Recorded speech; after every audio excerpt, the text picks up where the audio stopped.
제가 이 쉼터를 운영하면서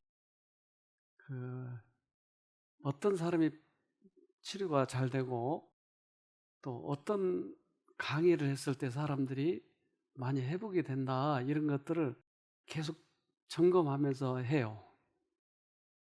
그런데 이 똑같은 이 자리에서 듣고 있는데 어떤 사람은 하나님을 무서운 분으로 생각하고 어떤 사람은 하나님을 사랑으로 생각을 하더라고요. 똑같은 강의를 하는데. 근데 그 사랑이라고 경험한 사람이 훨씬 빨리 나왔어요. 그래서 오늘 그 이치를 좀 설명을 드리려고 하는 거예요. 어, 여러분 연애 해봤어요? 네, 해본 사람이 없는 것 같은데. 해봤어요? 그러면 어때요? 감정이? 잘 몰랐어요? 좀 찌릿찌릿해요? 괜히 손 좀 잡아보고 싶고, 콩당콩당하고. 해봤죠? 뭐 좀 주고 싶고. 그런데 우리 몸 안에서는 옥시토신이라고 하는 호르몬이 나와요. 그래서 옥시토신은 그런 남녀 간의 사랑을 할 때 또는 아이에게 젖을 먹일 때 이럴 때 옥시토신이 나와요. 그래서 산모들이 출산할 때 이 옥시토신이 나와서 통증을 덜 해주는 거죠. 또한 그 사랑을 할 때 뇌에서는 도파민 같은 게 나와요. 그래서 그 도파민이 우리를 황홀하게 만들고 그래요. 근데 요즘에는 옥시토신을 만들어요. 만들기도 해요. 그래서 미국에서 이제 실험을 해봤는데 제브라라고 하는 열대가 있는데 이 열대가 이렇게 그 심장이 파손이 돼가지고 죽게 됐는데 그 옥시토신을 투여해봤어요. 미국 미시간 주립대 연구팀이 수행한 연구입니다. 미국 미시간 주립대 연구팀이 수행한 열대어 제브라피쉬와 사람의 세포 배양 실험에서 연구 책임 저자인 미시간 주립대의 생명공학과 아이토르 아기레 조교수는 신경 전달 물질 또는 신경 조절 물질로 작용하는 신경 펩타이드에 속하는 옥시토신은 손상된 심장의 복구 메커니즘을 활성화할 수 있다고 말했다.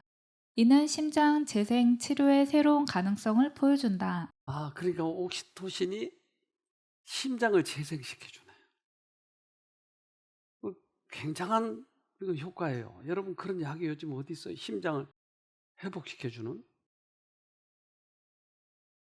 2010년에는 호주에서 그 아이가 이제 기적적으로 회복되는 경험을 하게 되는데 그걸 영상으로 좀 보도록 합시다.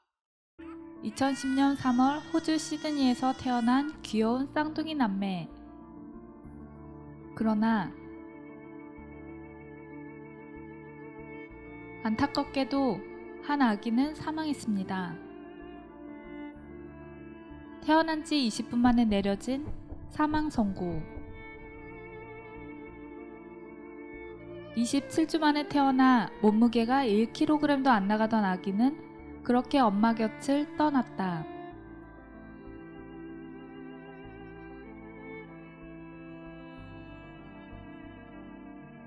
한 번만 안아봐도 될까요?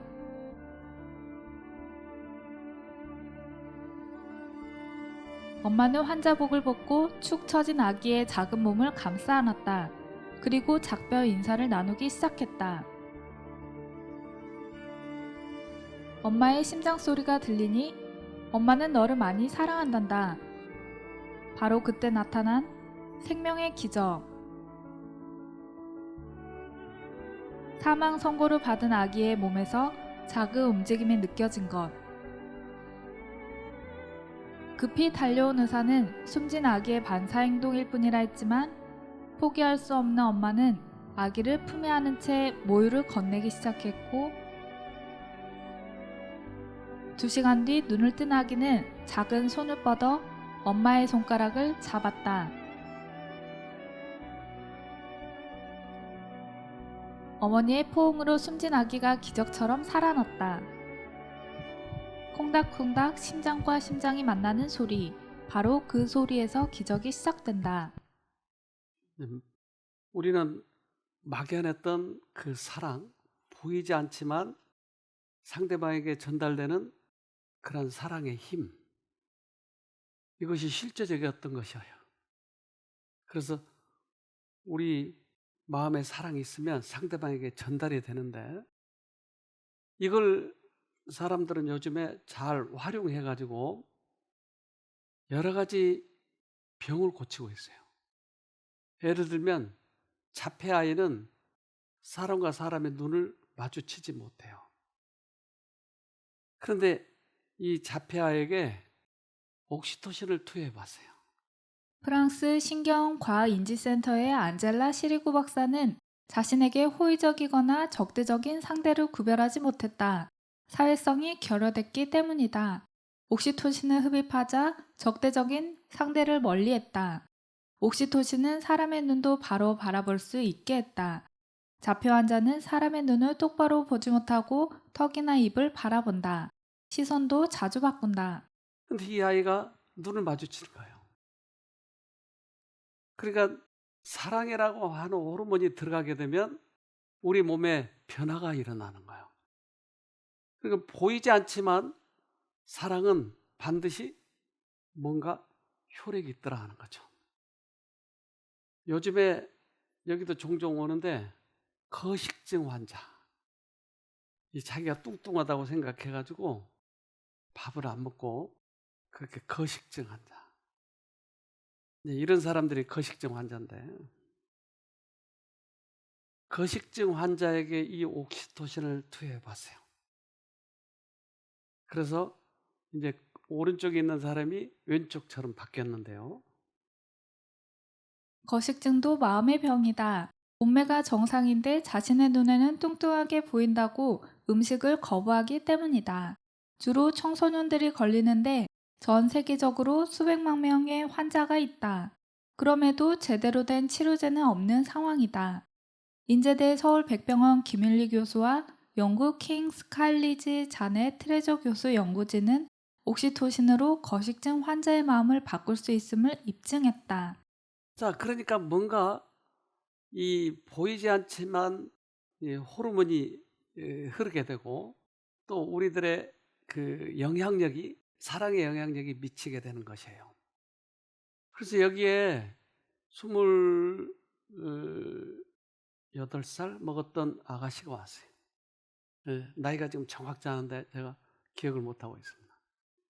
근데 6년 동안 거식증이 있었어요. 근데 이 환자는 거식증뿐만 아니고 폭식증도 있었어요. 그러니까 밥을 안 먹다가 폭식을 하는 거예요. 그렇다가 또 토하는 거예요, 그를. 그러니까 먹을 때 3시간 먹고 토할 때 2시간이나 토했어요. 그래서 그 환자가 이제 위에서 위액이 나오니까 이빨이 다 상한 거예요. 그래서 치과를 자주 가. 그래서 이제 마지막으로 이제 정신과 의사를 찾아가서 나 좀 고쳐달라고 하니까 당신은 안 된다고. 그건 고칠 수 없다고. 그래서 마지막 온 곳이 이곳이었어요. 제가 그 만나면서 에코 돌면서 하나님의 사랑에 대해서 얘기해 줬어요. 하나님은 고칠 수 있다고. 근데 그 사랑의 소식을 듣고 바로 고쳐지기 시작하는 거예요. 이 아가씨 얘기를 좀 들어봅시다. 6년 동안이나 그렇게 지냈어요. 저는 되게 오랫동안 사실 폭식을 하고 한 5년, 6년 동안 폭식을 하고 그걸 다 개어내는, 토를 하는 그 습관이 있었어요. 그래서 사실 저는 여기 오기 전까지 5년에서 6년 정도는 식사를 한 번도 일반적으로 해본 적이 없어요. 네. 그냥 식사를 소화를 해본 적도 없고요. 그냥 정말 한 번씩 죽을 것 같을 때 뭐 수액 맞고 이런 식으로 해서 살고 했었는데, 그게 정말 제가 거기에 밖에서 모든 걸 다 해봤던 것 같아요. 손발을 묶어놓기도 해봤고 정말 약을 먹고 기절하게 저를 만들어 보기도 했고 그런데도 제가 기어서라도 먹고 토하고 이렇게 하더라고요. 그러니까 뭐 약이나 뭐 어떤 방법으로는 제가 안 되더라고요. 정말 강력한 법을 써봐도. 그런데 여기 와서 처음으로 그냥 밥을 먹고 소화를 했어요. 정말 근데 그게 처음에는 정말 너무 몸에 독이 들어간 것처럼 견딜 수가 없더라고요. 근데 제가 원래 24시간이 하루가 있으면 먹는데 아침 3시간, 점심 3시간, 저녁 3시간 쓰고 토하는데 한 2시간, 2시간 쓰면 제 시간이 전혀 없었어요. 생각을 전혀 할 수가 없었고 제가 뭘 하려고 하면 책을 읽는다든지 뭐 누구한테 연락을 한다든지 뭐 이럴 수가 전혀 없어서 그냥 24시간이 저는 먹고 토하는데 다 있었는데 여기 와서 하루가 너무 긴 거예요. 그 시간이 다 제가 하나님이랑 보낼 수 있는 시간이 다 있는 거예요. 그때 음식보다 달콤한 그 하나님과의 시간을 처음 맛보면서 그걸로 버텼던 것 같아요. 그때 음식을 소화하고 있는 그 괴로움을 그것보다 달콤한 하나님과의 시간으로 버텼던 것 같습니다. 지금도 치료가 되네요. 근데 그가 6년 동안이나 폭식, 거식 이걸 반복한 거예요.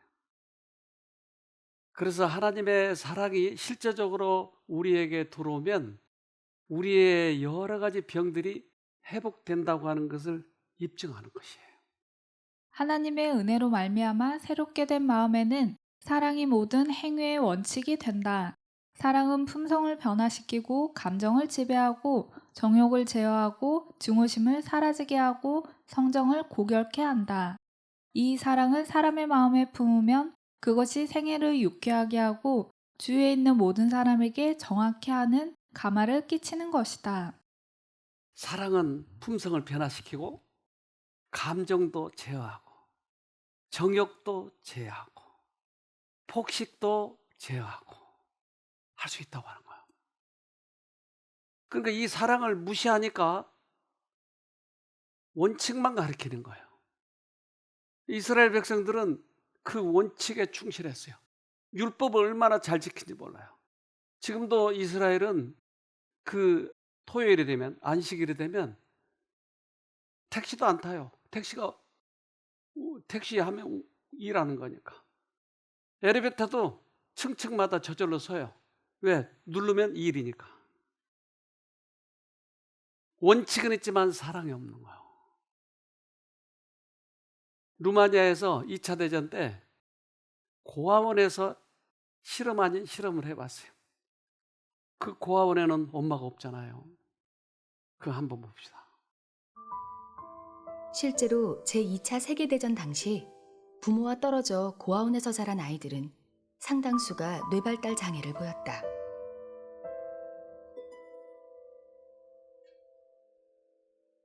머리를 흔들며 이상행동을 보이거나 깨끗한 환경과 충분한 음식을 제공받았음에도 불구하고 이유 없이 사망하는 경우도 있었다. 엄마의 부재로 인한 접촉의 결핍이 낳은 결과.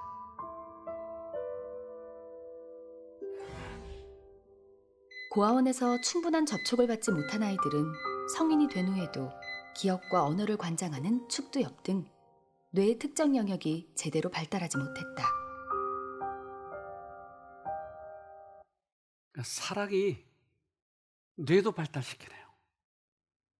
사랑이 없으니까 아이들이 죽는 거예요. 똑같이 영양식을 주고 우리 시술도 좋은데 결핍이 되니까. 그래서 이 땅에 예수님이 오셔서 우리들에게 보여준 것은 예수님이 우리를 목숨보다도 사랑하신다고 하는 것을 보여주신 거예요. 그래서 예수님을 만지면 그 통로를 통해서 회복이 된 거예요. 혈루병 환자가 그래서 회복이 된 거예요. 그래서 그 회복된 이유는 이렇게 얘기해요. 무엇이 그 여자의 병을 낫게 해주었는가? 예수로부터 나와서 여자에게 들어가 병을 낫게 해준 실제의 능력이 낫게 해주었다. 이러한 일들을 기록한 목적은 사람의 몸에 들어가서 낫게 해준 그 같은 하나님의 능력과 생명이 믿는 자들의 마음에 들어간다는 것을 알도록 하기 위해서이다. 보이지 않지만 옥시토신, 사랑의 힘, 이것이 그 여자에게 들어가서 낫게 해줬다고 하는 거예요. 그러니까 우리는 선택권이 있어요. 내가 예수님의 사랑을 보느냐, 아니면 예수님의 무서움을 보느냐. 신앙이 나에게 과연 어떤 역할을 하는가. 근데 그 사랑에 대해서 내가 감동을 받으면 낫는다니까요. 여러분 보고 있잖아요. 지금도 여러분 속에 지금 그런 변화가 일어난 거 보고 있잖아요. 하나님의 사랑을 느끼니까 회복이 되잖아요. 따지고 율법주의적으로 생각하고 논리적이고 이러면 잘 안 낫지 않아요. 그런데 하나님의 사랑을 감동으로 느끼면 회복이 되기 시작하는 거예요. 우리는 가끔 여기에서 외국인 프로그램을 하는데 캐나다에서 살다가 돈을 많이 번 우리 그 교포가 있었어요. 근데 이 양반이 아이를 낳는 아이가 어렸을 때부터 아토피가 얼마나 심한지 몰라요. 온 몸이. 그래서 그 아이가 자고 일어나서 보면 이불에 하얗게 그 아토피로 인해서 떨어진 거 있잖아요. 그 먼지 같은. 그렇게 하얗대요. 그렇게 아토피가 심해.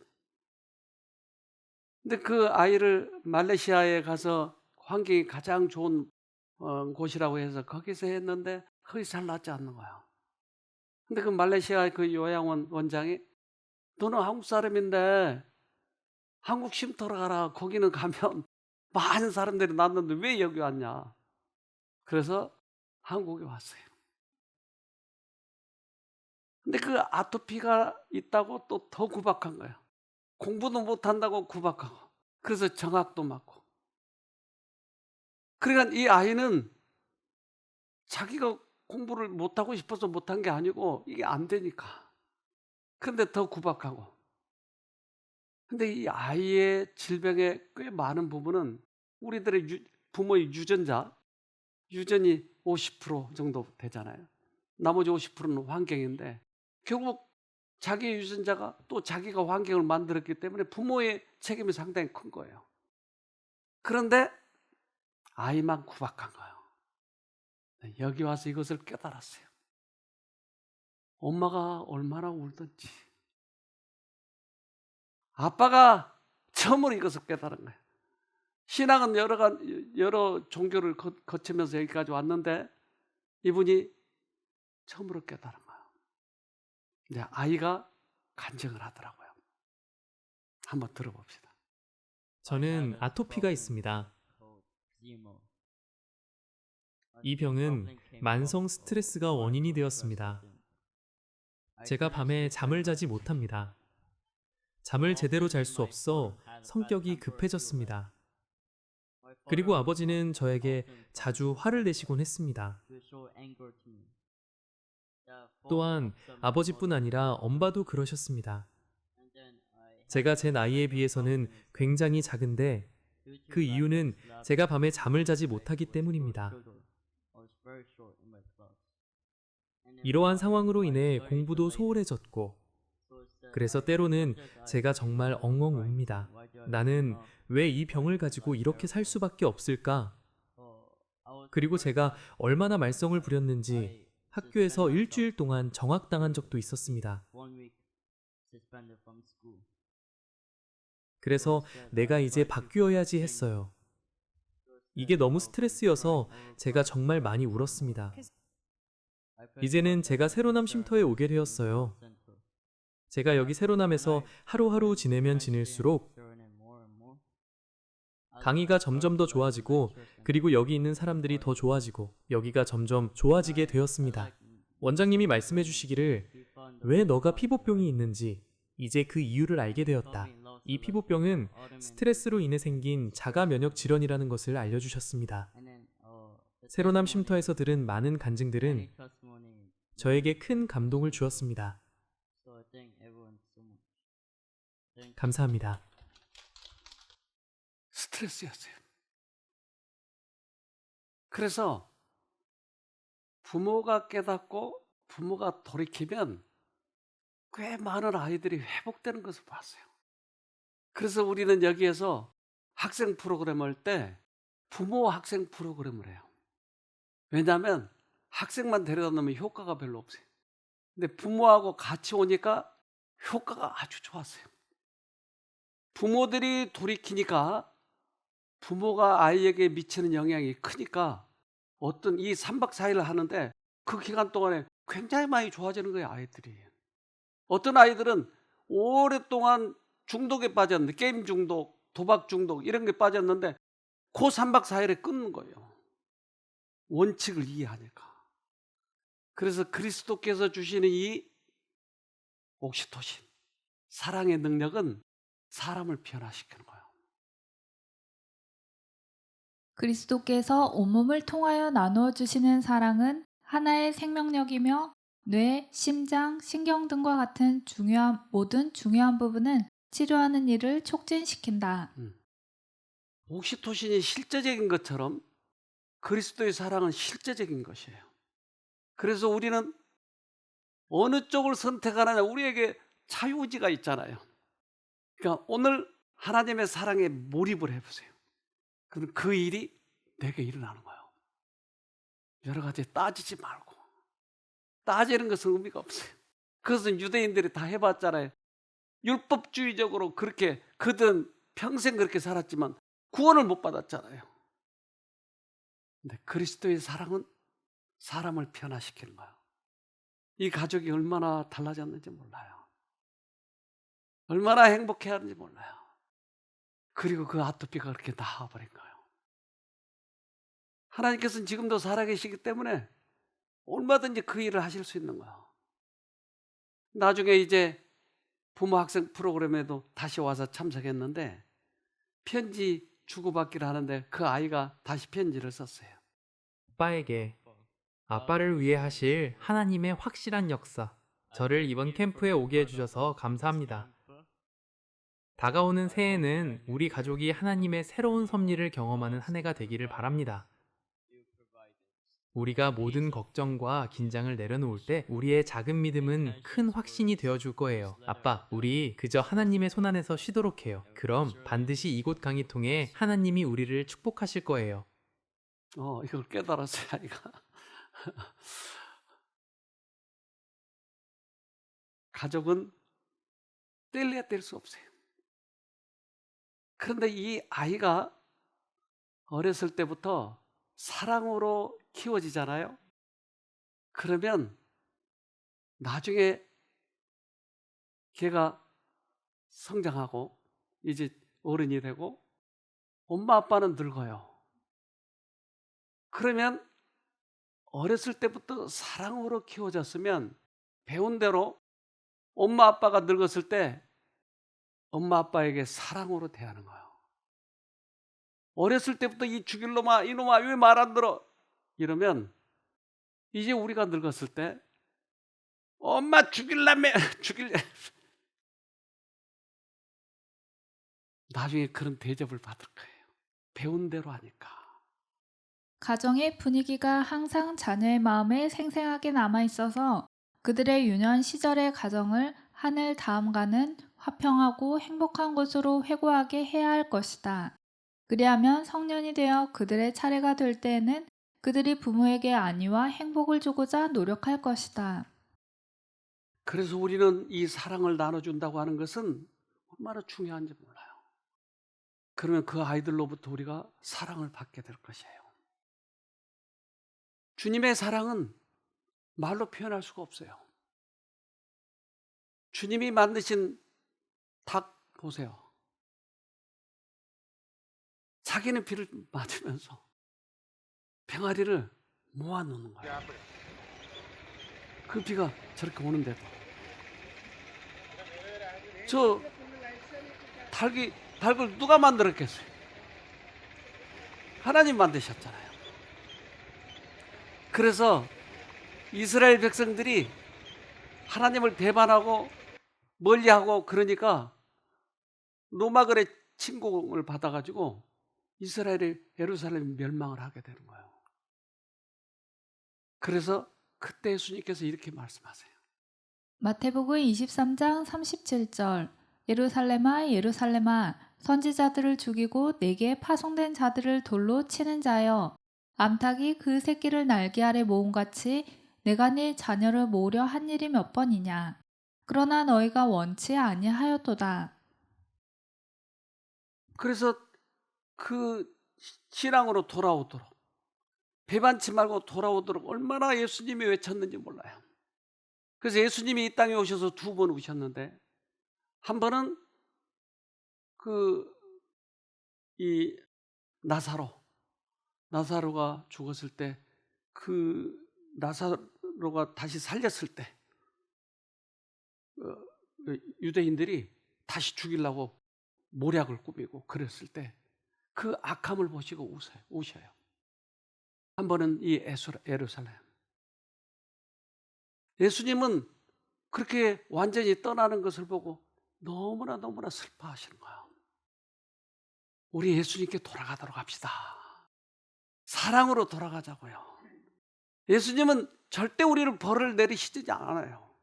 그런데 잘못 오해돼서 예수님은 무서운 분으로 착각하게 만든 거예요. 여기에 미국에 살다가 온 아이가 있어요. 이 처녀예요. 5살 때 미국으로 갔어요. 부모가 목회자였어요. 그런데 거식증에 걸렸어요. 그래가지고 다리가 얼마나 가늘든지 나 깜짝 놀랐어요. 다 큰 처녀가 저렇게 다리가 가늘어. 보니까 거식증이었어요. 밥을 안 먹는 거야. 그래서 여기 데려다 놨는데 여기에서 그 그리스도의 사랑을 맛보기 시작한 거예요. 이 아가씨 이 얘기를 들어봅시다. 제가 한국에서 태어났지만 5살 때 미국으로 이민을 갔습니다. 하지만 저의 집이나 제 마음에는 하나님이 없으셨습니다. 왜냐하면 사랑이 없었어요. 제가 자라면서 이런 생각을 많이 했습니다. 나는 사랑받을 자격이 전혀 없는 사람인가 보다. 그래서 언제나 부모님은 교회가 먼저, 그리고 네가 그 다음. 그래서 제가 어렸을 때부터 참 힘든 시간을 보내야만 했습니다. 성경에는 분명히 하나님이 우리를 사랑하시고 우리는 하나님의 사랑을 받는 존재라고 분명히 나와 있는데 하지만 제 마음에도 우리 집안에도 사랑이라는 것은 전혀 없었습니다. 제가 약 4년 전부터 식이장애, 그러니까 먹는 거에 대해서 문제가 생기기 시작했습니다. 제가 그 당시에 48kg이 나갔었지만 이 식이장애 때문에 1년 만에 10kg이 빠졌습니다. 제가 이곳에 와서 하나님을 발견하게 되었어요. 제가 이제 다시 새로운 기도를 하게 된 것은 하나님의 사랑으로 저를 채워주세요.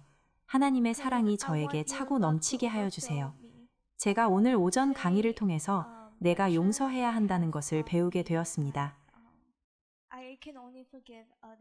왜냐하면 제가 용서를 못하는 그것이 바로 저를 너무나 완전히 갈기갈기 찢는 것처럼 아팠기 때문입니다. 제가 깨달은 것은 저를 이렇게 힘들게 한 그 사람들, 하나님의 사랑을 몰랐던 사람이라는 걸 알게 되었습니다. 그리고 그들이 사랑할 수 없었던 것은 사단에게 오는 생각들을 받아들였기 때문에 그렇게 된다는 것을 알게 되었습니다. 하지만 내게 상처 주었던 그들을 용서하는 것을 배우게 되었습니다. 왜냐하면 그분들조차도 하나님의 사랑이 필요한 사람들이기 때문입니다.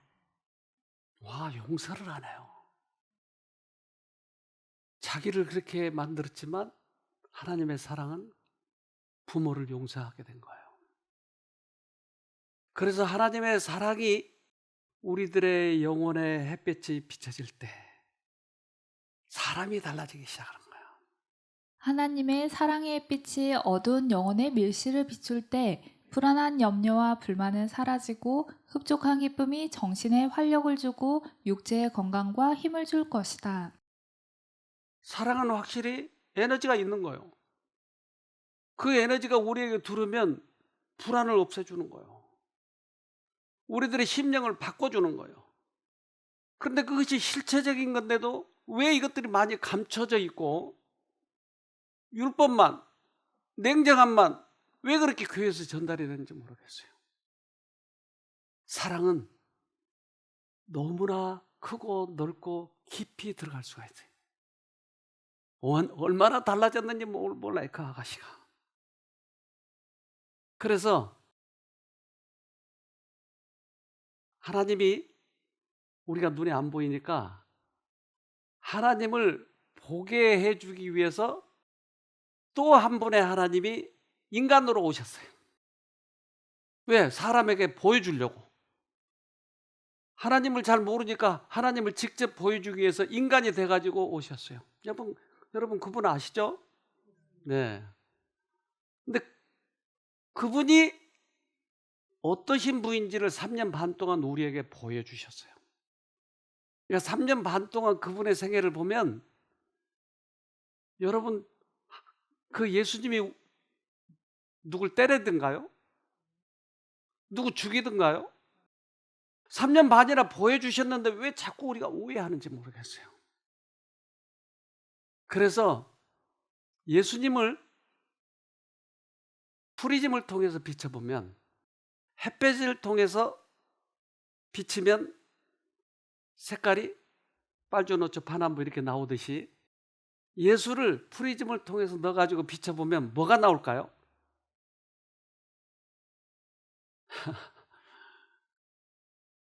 그분의 사랑이 나오게 돼 있어요. 그의 사랑은 너무도 넓고 너무도 깊고 너무도 충만해 있기 때문에 어디든지 뚫고 들어간다. 이러한 사랑은 사단의 기만으로 미혹된 불쌍한 영혼들을 그의 세력의 범위에서 끌어낸다. 이 사랑은 저희로 하여금 약속의 무지개에 둘려있는 하나님의 보좌에 나아갈 수 있게 한다. 그래서 프리즘으로 비춰보면 예수님의 생애가 보이잖아요. 그런데 그 예수님의 생애, 그분의 품성을 내가 받아들이면 내 안에 깊은 곳에 감동을 주고 우리의 병을 치료해 주는 뚫고 들어간다고 얘기하잖아요. 그러니까 내가 둘 중에 하나예요. 사단이 넣어주는 예수님에 대한 오해와 하나님의 사랑과 둘 중에 하나를 어느 쪽 거를 받아들이냐는 것이에요. 이것이 우리들의 선택이에요. 그래서 끊임없이 이것을 받아들이면 우리가 구원돼 버리기 때문에, 회복되기 때문에 사단은 끊임없이 예수님에 대해서 오해를 시키는 거예요. 하나님께 용서와 은혜를 구하는 자들은 그것을 얻게 된다는 사실을 알고 있기 때문에 그들의 죄악을 제시하여 낙담시키려 한다. 그래서 우리는 그 사랑에 몰입해야 돼요. 아무리 우리에게 오해시키는 생각이 들어온다 할지라도 계속 몰입해야 돼요. 제가 어렸을 때 우리 부모님이 잘 사셨어요. 근데 제가 막내로 태어났어요. 그래서 이제 남자 넷, 여자 하나, 그 다음에 제가 막내예요. 그러니까 우리 아버지가 저를 퍽 사랑하셨어요. 그래서 초등학교를 들어갔는데 그때는 초등학교 때 가방이 없어요. 그래서 보자기로 책하고 필통 해가지고 허리에다 메고 그렇게 다니는 사람이 많았어요. 그러니까 뛰면 필통 소리가 나는 거예요, 이렇게. 근데 우리 아버지가 저를 그때 당시에는 학교에서 몇 명 없었어요. 가죽 가방을 사주신 거예요. 너무나 기쁜 거예요. 학교에서 한두 명, 두세 명밖에 그때 시골에서 이거 맨 사람이 없었어요. 그러니까 누구에게 이 얘기할 때도 이렇게 얘기하는 게 아니고 이렇게 얘기해야 돼요.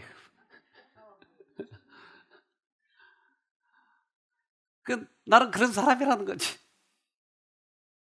근데 매일 제가 학교 왔다 갔다 하는데 그 학교 가는 길에 겨울이 있는데 언제나 거기서 수영을 하고 갔거든요. 이제 하교할 때.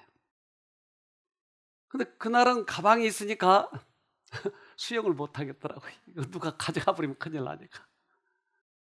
근데 애들이 노는 걸 보니까 내가 이 유혹에 견딜 수가 없더라고요. 그래서 가방을 벗고 옷을 벗고 그리고는 들어갔어요. 그리고는 수백 번 수천 번을 쳐다보는 거예요. 수영하면서도 저 가방. 근데 한참 재밌게 노는데 가방 생각이 나서 보니까 없어진 거예요. 그래서 올라가 봤더니 없어요. 옷만 놔둔 거예요. 차라리 옷이라도 가져가지. 가방은 놔두고. 옷을 입고 제가 이제 집에 돌아오는데 우리 아빠에게 혼날 거 생각하니까 집으로 발걸음이 가지질 않는 거예요. 그래서 그 가방을 찾아서 수없이 돌아다녔어요. 날이 오두고두해지더라고요. 내 깐에는 목숨을 다해서 찾으러 다녔는데 없어요. 근데 우리 집이 그때 골목 안에 있는데 내가 그 골목을 굉장히 무서워해요. 밤을 내가 무서워해요. 나중에 보니까 우리 아들도 밤을 무서워하더라고요. 그래서 골목 어귀에서 이제 들어가야 되는데 우리 형이 마침 있더라고요. 야, 너 왜 이렇게 늦게 왔어? 형, 아빠 있어? 집에? 응. 나 아빠가 사준 그 가방이 있잖아. 그거 잃어버렸어. 그 좋은 가방을 넌 죽었다. 아니 그러지 말고 아빠한테 가서 화 났는지 안 났는지 그거 좀 보고 와. 쫓아가더니 우리 아빠가 문 앞에서 기다리고 있었어요. 그래서 또 쫓아오더니 너 죽이려고 아빠가 서 계시더라. 들어갈 수가 없는 거예요. 너무나 겁이 나고. 그런데 밤은 어둑어둑하고 안 들어갈 수는 없고 그래서 이판사판이다. 가서 맞아 죽나 이 어둠 때문에 죽나 마찬가지니까 뛰자. 뛰어가가지고 보니까 아빠가 문 앞에 서 계시는 거야. 아빠! 나 가방 여기 하려고 그러는데 딱 막아버린 거야. 안아가지고. 막 자수를 못한 거야. 이놈아 얼마나 배고파. 엄마가 너 찾으러 갔는데. 근데 마침 우리 엄마가 오시. 밥 먹어. 근데 자수하려는데 자수할 시간이 없는 거야. 이게. 밥을 실컷 먹다 보니까 낮에부터 굶어가지고 너무너무 졸려서 들어넣어서 하는데 우리 엄마 아빠가 도란도란하는 소리가 들린 거야. 저놈이 얼마나 놀랐을까요? 가방도 잃어버리고 밥도 안 먹고 그리고 두른두른 하시는데 이미 우리 엄마 아빠는 알았어요. 내가 가방이 없어진지를. 형이 얘기했거나 뭐 그랬겠죠. 근데 알면서도 내 입을 막아버린 거예요. 그때 그 초등학교 1학년 그 추억이 지금도 남아있어요. 우리 아버지는 일찍 돌아가셨어요. 50에. 내가 우리 아버지보다 나이가 더 많아요. 그런데 안 잊어버린 거예요. 그 사랑만이 남아있어요. 사랑만이. 오래도록 앞으로도 그 사랑이 남아있을 거예요. 우리 하나님은 절대 때린 분이 아닌데 우리 나쁜 형아 사단은 하나님은 벌 주시는 분이래요. 자꾸. 여기에 속으면 우리는 회복이 안 되는 거예요. 따지면 안 돼요. 조건 없이 죽어도 하나님은 사랑해요. 이걸 믿어야 돼요. 그리스도가 죄인을 위해서 돌아가셨다는 것 때문에 하나님에게 감사하라. 이것이 처음에 실감이 안 되면 이 말씀을 되풀이하고 또 되풀이하여 주장하라. 그러면 곧 마음에 빛이 비치며 우리는 죄인 중에 하나임을 느낀다. 그때 그리스도께서 우리를 위하여 죽으셨다는 약속이 우리의 것이 된다. 네. 실감이 안 되면 감정의 사단이 우리를 건드리고 있기 때문에 실감이 안 되면 외쳐야 돼요. 반복해야 돼요. 하나님은 사랑이야.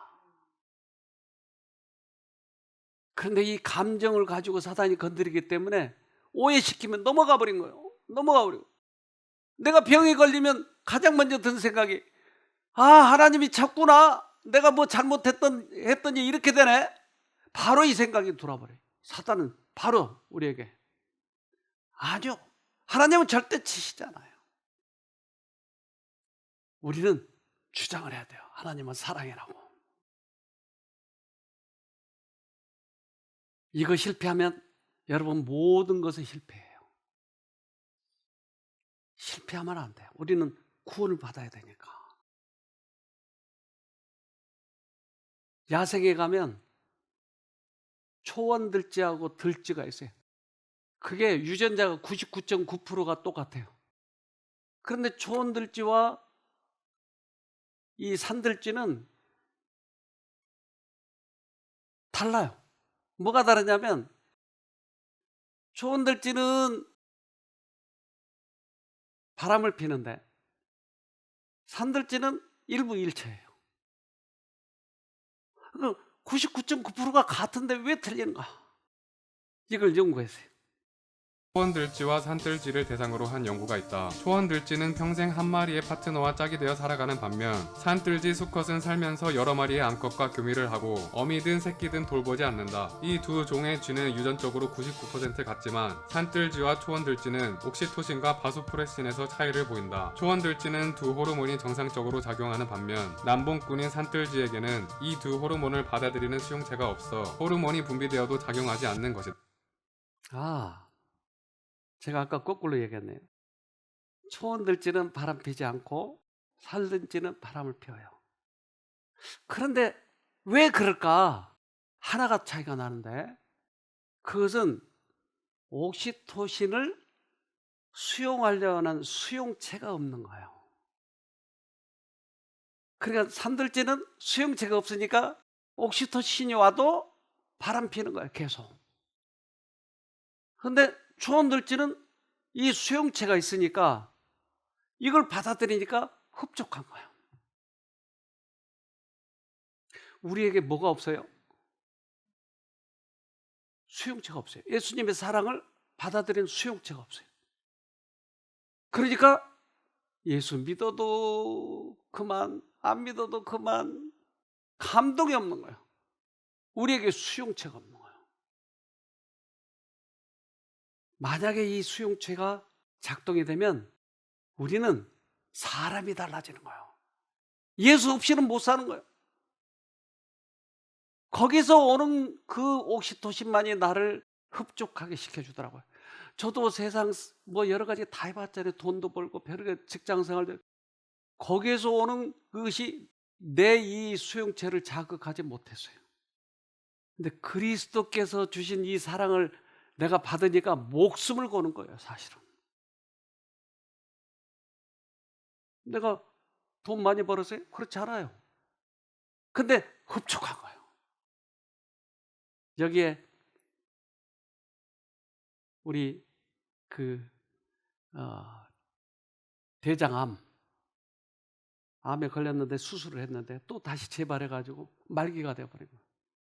이제는 어디 갈 데도 없는 거예요. 근데 그 사람이 여기 오게 돼서 회복이 됐는데 그 남편이 일본에서 그게 유행했던 종교, 남묘호량교인가 뭐 이런 거.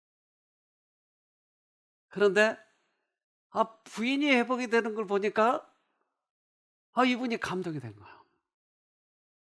그래서 그냥 남묘호량교 그냥 믿는 게 아니고 그 아버지가 무슨 지점장인가 했어요. 그러니까 굉장히 어느 한 지역을 맡아 굉장히 열성이 있네요. 근데 이분이 와서 이제 침례를 받게 됐어요. 침례를 받게 되면서 그 회복 이야기를 해주는 거예요. 저는 대장암 4기입니다. 2015년 대장 절제 수술을 하였고 2018년 오른쪽 난소에 전이가 되어서 자궁과 난소를 적출하는 수술을 합니다. 항암 치료는 총 16차례 받았으며 중단한 상태입니다. 처음 발병 시 배가 너무 아파서 갑작스럽게 응급실에 가게 되었고 그로 인해 암덩어리가 장을 막을 정도로 컸습니다. 항암 치료의 연속으로 체력은 고갈되었고 백혈구 수치가 회복되지 않은 과정에서 머리를 들 수 없을 정도로 기어다녔습니다. 병든 정신과 병들어버린 육신은 하나님의 섭리로 새로남 쉼터에서 진정으로 저를 사랑하시는 예수님을 만났습니다. 간 수치 이상으로 혈액 공급이 원활하지 못했기 때문에 검푸른 얼굴빛이었던 제 얼굴이 누렇게 변하더니 그것 또한 젊은 처녀 시절보다 더 건강한 혈색으로 돌아왔습니다. 육신의 변화와 함께 정신적 치료를 동반하신 하늘의 의사 선생님, 전능하신 예수님은 지금도 저의 우울증을 치료하고 계십니다. 암의 원인이 정신적 우울이었음을 쉼터를 통하여 알게 되었습니다. 그리고 그 치료는 십자가의 사랑과 예수님의 용서만이 해결할 수 있다고 배웠습니다. 회복시키는 것은 사랑이었네요. 스트레스, 우울증, 이것은 우리 몸에 병을 낳게 하는 거예요. 그래서 주님께서는 우리들에게 다시 한번 말씀하시는데 과거 유대인들이 자꾸 계명을 지켜서 살아야 그 구원받아야 된다. 그 율법주의자가 돼버린 거예요. 그런데 주님께서는 다시 한번 말씀하시는데 계명은 이런 거라고 얘기하는 거야. 요한복음 13장 34절 새 계명을 너희에게 주노니 서로 사랑하라. 내가 너희를 사랑한 것 같이 너희도 서로 사랑하라. 새 계명은 서로 사랑하라. 그가 처음 왔을 때 사진 찍어놓은 모습이에요. 회복됐을 때의 모습이에요. 이렇게 달라졌어요.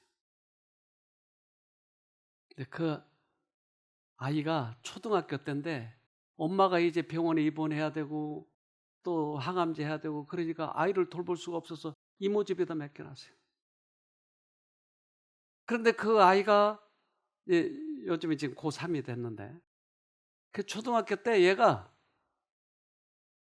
나름 자기도 고민을 하고 있는 거야. 엄마가 왜 암에 걸렸을까? 그럼 엄마가 죽으면 나는 어떻게 되지? 그래서 그 이모 집에 맡겨놨는데 얘가 부모 학생 프로그램 때 왔던 거예요.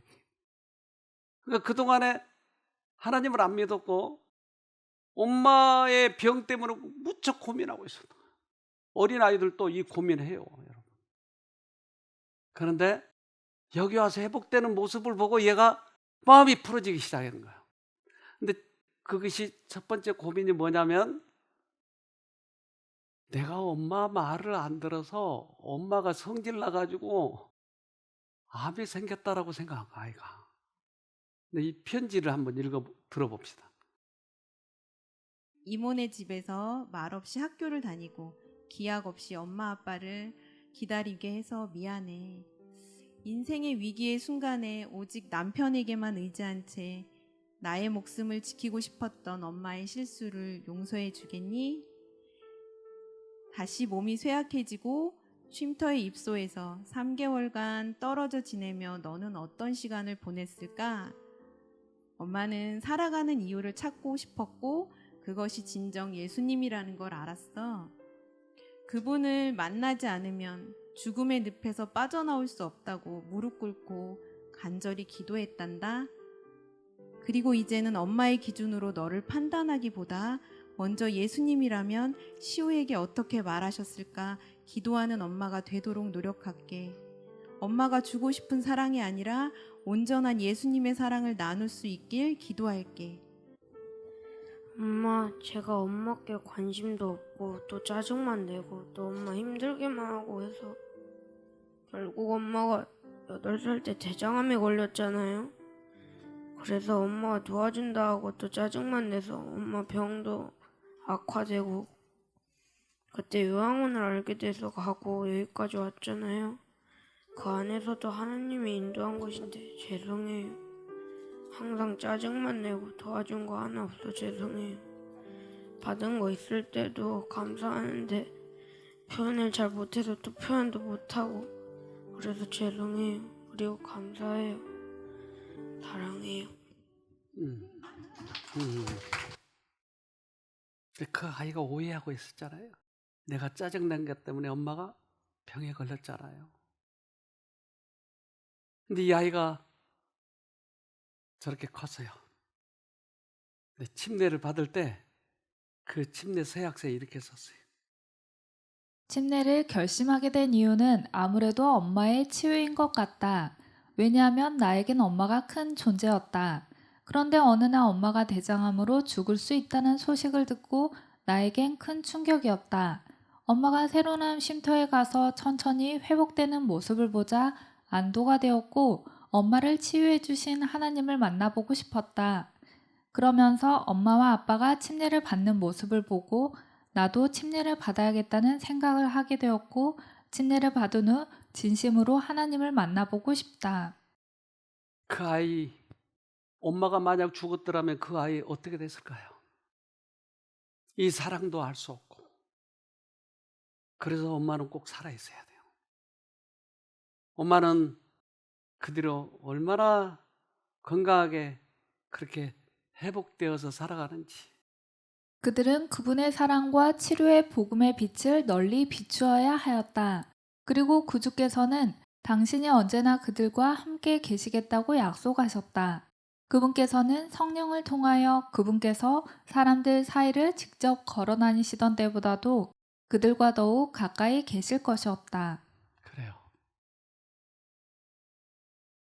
예수님이 오셨을 때 율법사가 예수님께 율법 중에 가장 큰 것이 어느 계명이니까 하고 물어봐요. 마태복음 22장 36절 선생님이여 율법 중에 어느 계명이 크니이까? 그 예수님께서 뭐라고 대답했을까요? 어떤 계명이 가장 클까요?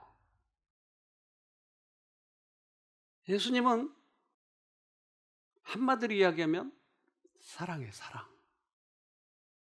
두 마디로 이야기하면 하나님 사랑, 이웃 사랑. 10마디로 하면 십계명. 마태복음 22장 37절로 40절 예수께서 가라사대 내 마음을 다하고 목숨을 다하고 뜻을 다하여 주 너의 하나님을 사랑하라 하셨으니 이것이 크고 첫째 되는 계명이요 둘째는 그와 같으니 내 이웃을 내 몸과 같이 사랑하라 하셨으니 이 두 계명이 온 율법과 선지자의 강령이니라. 율법의 강령은 사랑이에요. 사랑이 없는 신앙은 이건 아무짝에도 쓸데없는 것이에요. 아무리 성경을 잘 가르치고 율법적으로 해박하고 해도 그것은 그 근본이 없는 것이에요. 저는 이 사업을 하면서 그것이 얼마나 큰 건지 알게 됐어요. 여러분, 사랑에 몰입하세요. 그리고 회복되어서 다른 사람에게 사랑을 나눠주시길 바랍니다. 꼭 승리하시길 바랍니다. 기도합시다. 하늘에 계신 아버지, 주님께서 우리를 얼마나 사랑하시는지를 말씀마다 보면서 느끼게 됩니다. 그러나 그동안 오랫동안 사단에게 속아서 잘못된 감정으로 주님을 판단했던 것 같습니다.